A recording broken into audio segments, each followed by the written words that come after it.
Di Kabupaten Lahat, alat peraga sosialisasi dan kampanye juga ditertibkan pihak Bawaslu dan Satpol PP. Penertiban ini dilakukan sesuai dengan peraturan pemilu dan nota kesepakatan bersama, di mana tanggal yang sudah ditentukan seluruh parpol maupun perorangan peserta pemilu dilarang memasang alat peraga kampanye terbuka. Karena belum memasuki masa kampanye, namun alat peraga sosialisasi dan kampanye sudah banyak dipasang di beberapa lokasi di Kabupaten Lahat. Pihak Bawaslu dan Satpol PP dibantu pengamanan dari Polri dan TNI melakukan penertiban. Salah satu lokasi yang menjadi favorit peserta pemilu memasang APK adalah kawasan Kecamatan Pulau Pinang yang merupakan gerbang masuk ke Kota Lahat dari arah Kota Pagar Alam.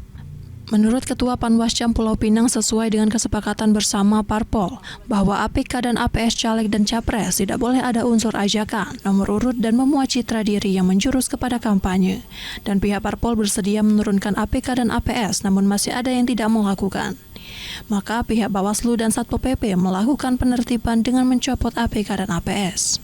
APK atau APS yang termasuk di dalamnya itu ada unsur-unsur nomor urut calon, ajakan, ataupun citra diri. Itu sudah memasuki APK. Sementara pada tanggal 4 sampai tanggal 27 November itu dilarang masa kampanye. Sesuai aturan, seluruh peserta pemilu 2024 dilarang melakukan aktivitas kampanye hingga 28 November.